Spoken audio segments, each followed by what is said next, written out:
السلام علیکم ورحمۃ اللہ وبرکاتہ۔ طوفان گزر جانے کے بعد جب کشتی جودی پہاڑ پر رکی تو اس میں سے 80 افراد اترے۔ اس بارے میں حضرت عبداللہ بن عباس رضی اللہ تعالیٰ عنہ سے روایت ہے کہ طوفان نوح گزرنے کے بعد 80 افراد کشتی سے اترے۔ وہی لوگ طوفان گزرنے کے بعد اس دنیا کے بچ جانے والے باشندے تھے، لیکن ان 80 افراد میں سے بھی اللہ پاک نے اولاد صرف 3 کو عطا فرمائی۔ وہ 3 کون تھے جن سے دنیا نے دوبارہ جنم لیا؟ حضرت امام ابن عساکر رحمۃ اللہ علیہ اپنی کتاب تاریخ عشق میں بن عساکر 31 میں لکھتے ہیں کہ حضرت آدم علیہ السلام کے دنیا میں تشریف لانے سے لے کر اب تک 9288 سال گزر چکے ہیں، اور حضرت نوح علیہ السلام اور حضرت موسیٰ علیہ السلام درمیانی وقفہ 1907 سال ہے۔ حضرت آدم اور حضرت نوح علیہ السلام کے درمیان 1142 سال کا فرق ہے، یعنی حضرت آدم علیہ السلام کی وفات کے تقریباً 1420 سال بعد طوفان نوح کا عذاب دنیا پر واقع ہوا۔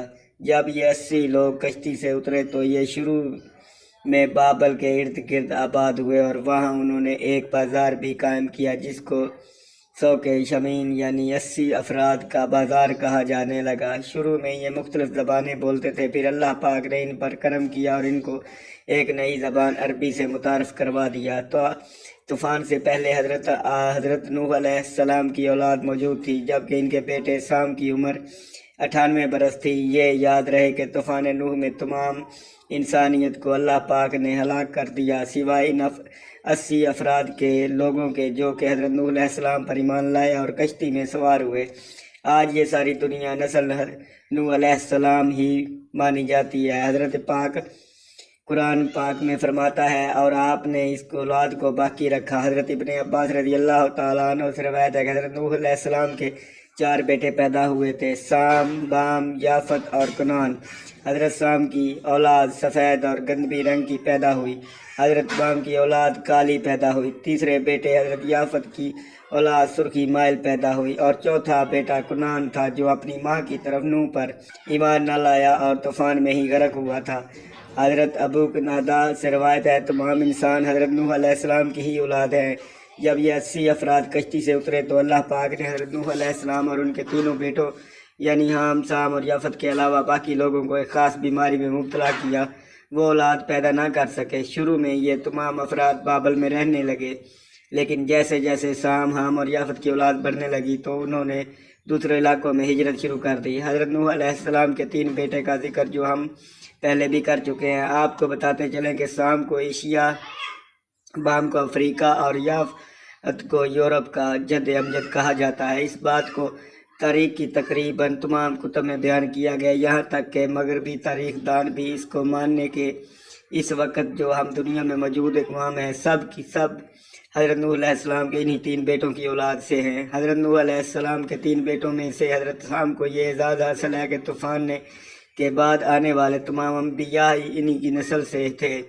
آئیے دوستو، سب سے پہلے حضرت نوح علیہ السلام کے بیٹے حضرت سام کی اولاد کا ذکر کرتے ہیں۔ حضرت سام کے بیٹوں کی تعداد اور تاریخ کی کتابوں میں متفقہ علیہ 11 بیان کی گئی ہیں، جن کے نام ایلیان، کتعان، اسور، عاد، کتبہ اور فلسط، نود، کیے، یود، ارشد اور ارجان بیان ہوتے ہیں۔ ان میں سے ارام کے 4 بیٹے تھے جن کے نام اور چتر، حول اور حس تھے۔ چتر کے بیٹے کا نام سمود تھا، یہی حضرت صالح علیہ السلام اور آپ قوم عاد کے پیغمبر تھے۔ اور اس کے 2 بیٹے تھے، ان میں سے ایک کا نام عاد اور دوسرے کا نام ابیل تھا۔ عاد سے ہی قوم عاد وجود میں آئی۔ ابیل کے بیٹے یسرب نے ایک بستی آباد کی تھی جو اس کے نام کی مناسبت یسرب مشہور ہوئی، لیکن جب نبی مکرم سے حضرت محمد صلی اللہ علیہ وآلہ وسلم مکہ سے یسرب ہجرت کی تو اس کا نام مدینہ منورہ رکھ دیا گیا۔ سام کے بیٹوں میں سے ارام کے علاوہ صرف کی اولاد کا تذکرہ تاریخ میں موجود ہے۔ ارفکس کے 2 بیٹے تھے، شالخ اور کیمروس۔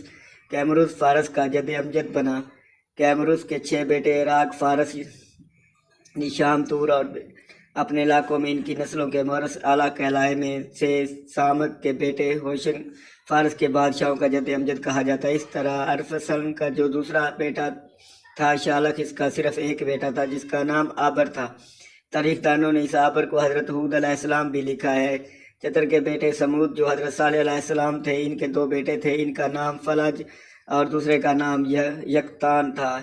حضرت ابراہیم علیہ السلام کے جد امجد جبکہ یکتان کے 12 بیٹے تھے اور وہ سارے عرب میں آیا ہوا تھا، آباد ہوئے۔ ان کی اولاد عرب ممالک میں پھیلی، یہی تھی حضرت نوح علیہ السلام کے پہلے بیٹے سام کی اولاد۔ اب حضرت نوح علیہ السلام کے دوسرے بیٹے حام کی اولاد کی تفصیل آپ کو بتاتے ہیں۔ حضرت حام کے 10 بیٹے تھے، ان کے نام اکوش، جش، نام، بوبا، فوت، افرج، سد، کنان، ہرمز، مصر اور ہند تھے۔ ان میں سندھ کی اولاد نے سندھ، الکنان اولاد نے کنان یعنی شام، مصر کی اولاد نے مصر، حبش کی اولاد نے حبش اور ہند اولاد نے ہند کو آباد کیا۔ اس طرح اس مصر کو مصریوں کا جد امجد کہا جاتا ہے۔ اس کے بیٹے کے نام بودی، اناسی، لیامی، تفویتری بیان کیے گئے ہیں۔ بام کا ایک بیٹا ہند جس کو ہندوستان کا جد امجد کہا جاتا ہے، اس کے 4 بیٹے تھے جن کا نام یورپ، دکن، نہروان اور بنگ بنگالیوں کا اور یورپ مشرق ہندوستان کی دوسری قوموں کا جد امجد کہا جاتا ہے، لیکن دکن اور اس کے عین بیٹے دکن کی مختلف قوموں کے مورث اعلیٰ کہلائے جاتے ہیں۔ اب بات کرتے ہیں حضرت نوح علیہ السلام کے تیسرے بیٹے یافت کی۔ حضرت یافت کے 10 بیٹے تھے جن کے نام بالترتیب ادریس، ترک، ہمیر، چین، مادی، ماجوج، یادان اور نوبل مسلک اور تراس چینی عوام۔ حضرت یافت کے بیٹے چین کی اولاد ہیں۔ ترکستان کی ریاست آباد کی، مسلک اور نوبل کی روس کو آباد کیے۔ روس میں یہ دوسرا شہر موجود ہے۔ اللہ اکبر! دیکھیے میرے اللہ کی شان، کیسے حضرت آدم علیہ السلام سے انسانوں کی ابتدا کی اور پھر طوفان نوح میں ایک دفعہ انسانوں کو ختم کیا، اور کس طرح پھر دوبارہ طوفان نوح کے بعد کروڑوں انسانوں کو پیدا کر دیا۔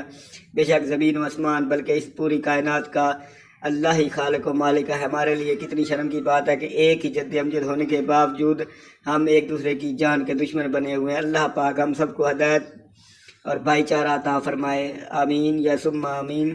اللہ آپ کی ہر جائز خواہش پوری کرے، آمین۔ اللہ آپ کو خوش رکھے۔ دوستو لائک اور سبسکرائب لازمی کر دیں۔